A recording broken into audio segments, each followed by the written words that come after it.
Buat kalian, keren banget nge-brandingnya tim Uniqlo Jepang.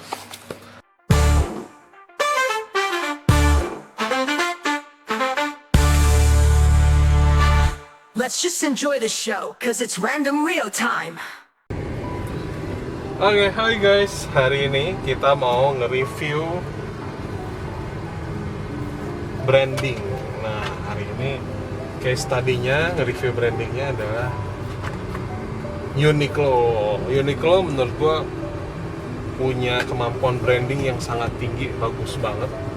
Sehingga menurut gua kalau kita ulas, kita bahas, bakal sangat menarik banget.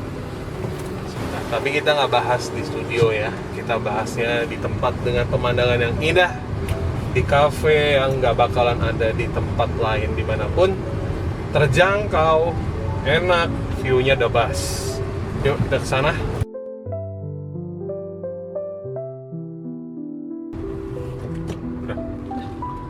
Ini guys, serunya jalan di Bali ya. Suka banyak jalan-jalan kecil yang kita tidak pernah tahu, yang ternyata ini adalah jalan pintasnya guys. Ya percayalah, jika ada 2 jalur seperti ini dan ada mobil, jalan aja. Hati-hati ya, ada dogi-dogi, jangan sampai kena tabrak. Oke guys, udah nyampe nih. Ini Hidden Gem, tempat ngopi yang tadinya nggak terlalu rame, sekarang jadi rame guys.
Produknya dia itu seumur hidup, lifetime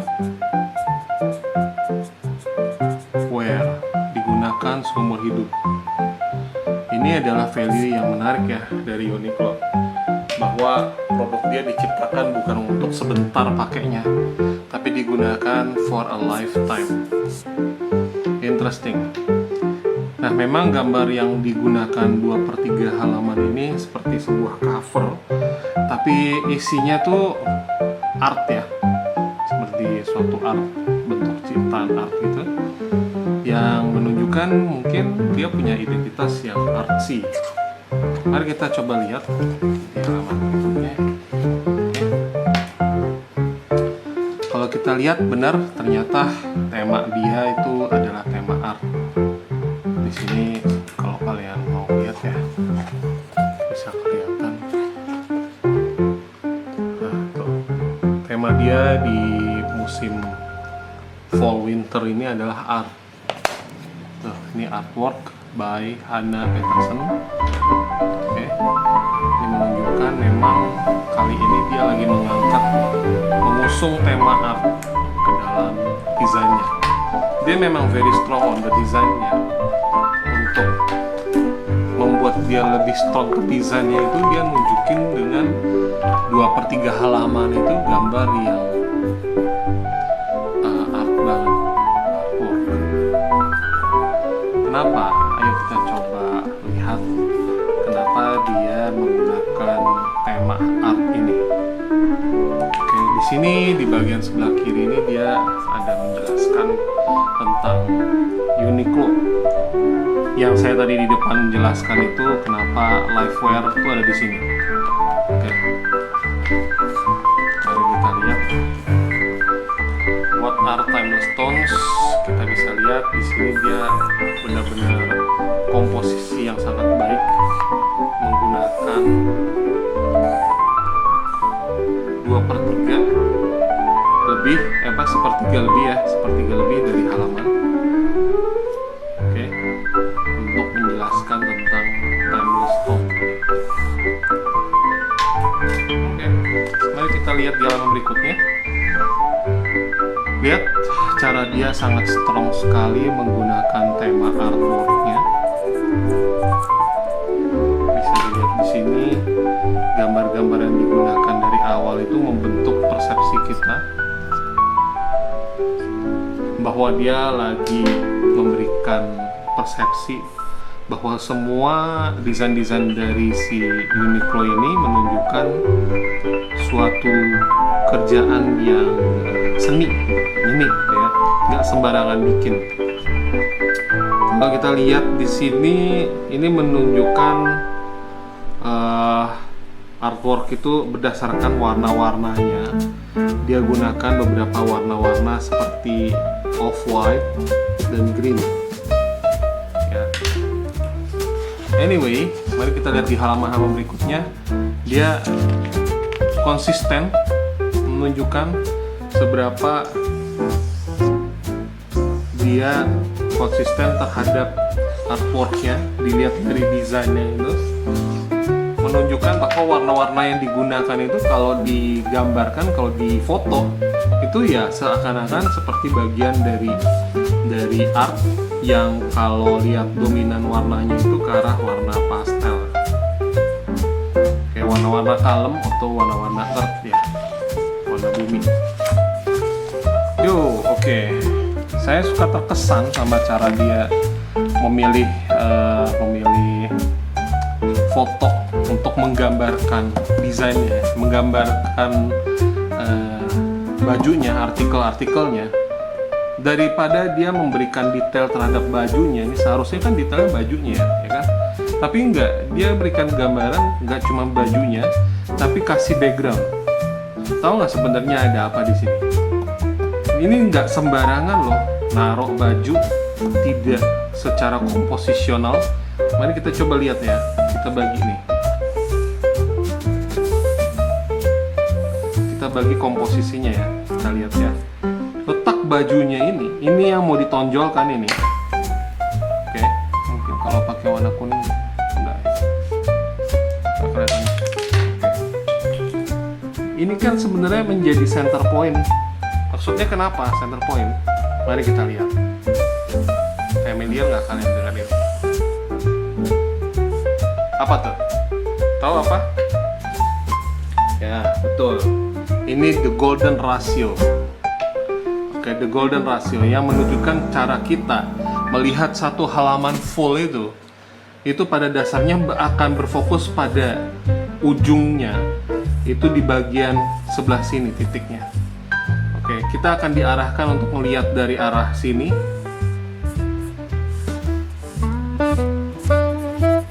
Lalu kemudian berputar, dan pada dasarnya kita akan meletakkan center of point kita pada artikel yang ingin dia tunjukkan pada kita sebenarnya, yaitu si jaket pendek ini, kemeja flanel coklat di dalamnya lagi tuh.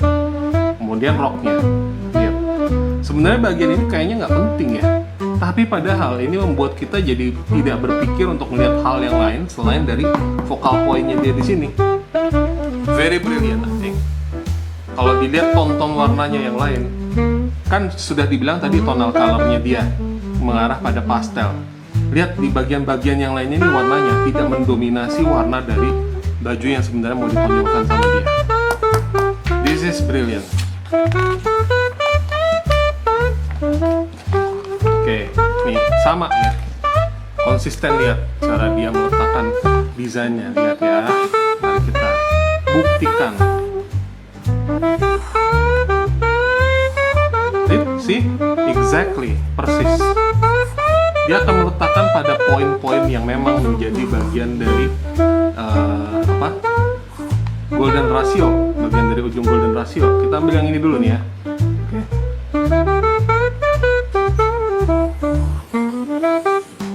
See, ini, ambil ini ya. See, sama. Again, dia mau membuat mata kita hanya tertuju bukan pada mesin kopinya, bukan. Membuat mata kita tertuju pada jeansnya dan pada jaketnya. Kemudian baru kita ngeliat ke kemejanya. Kenapa membuat kita mengarah pada jeans, lalu jaket? Karena dua ini yang paling mahal dari apa yang dia gunakan. Membuat kita tertarik, oh kalau digunakan sehari-hari ini cocok. Dan again, warnanya nih ya, warnanya benar-benar nggak akan tabrakan sama backgroundnya. Membuat kita mengabaikan bagian backgroundnya yang warnanya cenderung homogen, cenderung satu warna. Kita akan berfokus melihat pada warna dari jaket dan jeansnya ini. Oke, tanpa perlu dia menggunakan isolasi warna. Biasanya kan teknik fotografi untuk menonjolkan satu hal dengan cara isolasi warna. Ini dia mah nggak pakai isolasi warna. Dia membuat warna sekitarnya itu satu tonal, tapi di bagian artikelnya dia beda dengan ton dari background. Ini lagi, kita lihat lagi konsistensinya lagi ya, biar pasti, biar yakin, biar kita semua percaya sama briliannya dari branding Uniqlo. Sih, kembali lagi kan, benar? Ada bagian bajunya lagi dan sama jeansnya. Again, sama tuh ya.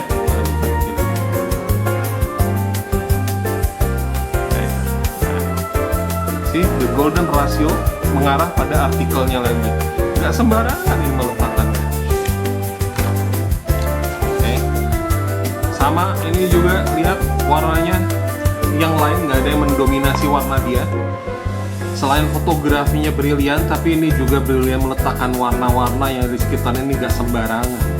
Gak ada warna dari artikelnya dia yang mendominasi warna artikel bajunya yang sebenarnya dan yang dijual. Lihat bagian backgroundnya, gak ada yang tabrakin warna dari artikel yang sebenarnya mau dijual. Kita lihat. Itu warnanya cerah. Ini center kalau yang ini. Ini bukan golden roll lagi. Kalau ini jelas bagian center of the proportion. Ini proporsional di bagian tengah persis. Dan lihat lagi-lagi di bagian belakangnya. Oke, warna-warna di bagian belakang ini tidak ada yang warnanya tabrakin warna dari artikelnya dia. Dan warna pun juga sampai di bagian sepatu, jaket, bagian dalam bajunya, jeansnya, gak ada yang melawan warna dari artikelnya dia sendiri. Oke, kalau gua ulang lagi di bagian dari awal, pada saat dia menunjukkan artikelnya, dia mulai dengan baju-baju atau artikel-artikel dari fashionnya dengan harga yang cenderung tinggi dulu. Kita akan dibikin kaget. Dimulai dengan kita dibikin kaget dulu. Harganya ini 400.000 ya. Ini jaketnya harganya 400.000, 600.000 jeansnya. Jaketnya ini juga berapa? 400.000, 700.000 jaketnya. Oke. Tapi perhatiin deh, nanti lama-lama harganya makin lama makin ke yang lebih murah. We call it snowballing effect namanya. Oke, makin lama nanti harganya akan semakin mengarah pada yang cenderung murah.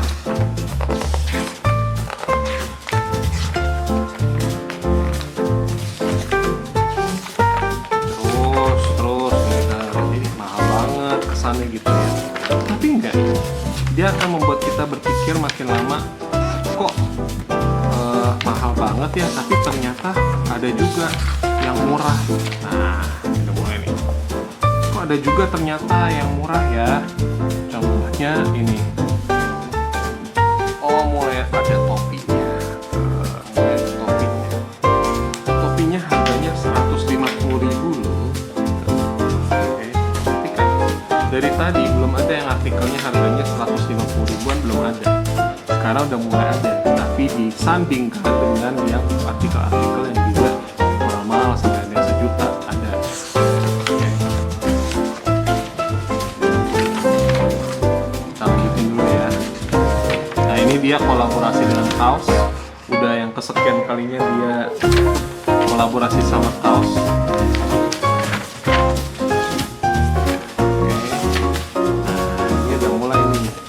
Yang harganya udah mulai lebih terjangkau, udah mulai ada yang 200 ribuan. Kayak perhatiin deh, wah, dari dia di depan itu kan cukup kompleks ya, fall dan winter, maka dia mulai dari winternya dulu. Dia tahu marketnya nggak cuma ada di daerah 4 musim, tapi juga ada yang 2 musim. Jadi dia mulai menunjukkan area-area desain-desain baju atau artikel-artikel yang mengarah pada artikel yang lebih sederhana atau bisa untuk semua musim.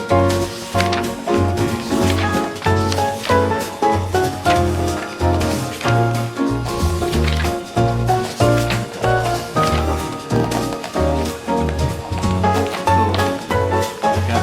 Ini memang ini untuk fall ya, desain-desainnya artikel yang untuk fall ya. Dari winter kemudian dia masuk ke fall. Oke. Gue suka banget melihat cara dia mengarahkan kita pada pemikiran bahwa pada dasarnya Uniqlo itu bisa dipakai untuk sehari-hari, sehingga dia masang suasananya, backgroundnya itu tidak di suatu tempat yang unfamiliar buat kita, entah itu di tempat berlibur, entah itu di lihat backgroundnya bukan menjadi dominan dari desainnya gitu ya. Oke. Nah satu lagi yang menarik dari cara dia menguatkan lifewear-nya dia, di Indonesia udah mulai banyak nih Uniqlo yang ada memperbaiki bajunya Uniqlo untuk memperkuat lifewear-nya dia ini, lifetime ya kan, pakai baju untuk selamanya. Dia punya tempat-tempat yang memperbaiki baju-baju dari Uniqlo, dan dia bahkan memberikan artikel bahwa mereka memang serius untuk membuat baju yang kita beli di Uniqlo ini bisa bertahan lebih lama daripada baju-baju yang lainnya. Dia di buku ini dia jelaskan gimana cara merawatnya, bahkan sebaik itu loh. Coba kalau brand-brand yang lain berharap supaya baju kalian lebih cepat rusak biar bisa beli lagi, repeat lagi. Nah, di sini dia menunjukkan Uniqlo memang seberani itu, walaupun harganya bisa dibilang cukup mahal ya untuk marketnya Indonesia. Tapi sebenarnya kalau dihitung-hitung dengan durasi waktu yang cukup lama penggunaannya, ya nggak mahal-mahal amat juga gitu. Oke? Dan bahkan dia ngajarin how to repair sendiri gitu. Kalau nggak bisa ke tokonya dia untuk dibenerin, ya. Dan bahkan dia juga menyarankan pinjemin atau kasih aja ke orang lain, jangan dibuang, gunakan ulang atau recycle. See, they are so kind. Nah, culture-nya dia ini sebenarnya kenapa sih menunjukkan culture yang benar-benar humble seperti itu tuh kenapa? Dia ingin memperkuat kalau teman-teman kalian ngelihat deh desainnya dari Uniqlo. Ini yang disebut dalam fashion retail sebagai basic. Oke, basic. Dia memberikan desain-desain baju-bajunya untuk digunakan bagi orang-orang yang nggak mau macem-macem bentuk warnanya. Dia memberikan orang untuk digunakan kapanpun, dimanapun, pada waktu kapanpun juga bisa. Misalnya kemeja garis-garis nih. Siapa sih yang nggak pernah pakai baju garis-garis, kemeja garis-garis begini? Kapanpun, ini mau di tahun berapapun juga ada kemeja garis-garis kan? Sehingga mau dipakai di tahun sekarang, 2 tahun lagi, 5 tahun lagi, kemeja garis-garis tidak akan ketinggalan zaman. Oke? Ya, ini salah satu shout out gua untuk Uniqlo. 2 thumbs up buat kalian. Keren banget nge-brandingnya tim Uniqlo Jepang. You are very good. Omedetou. Thank you guys. Bye.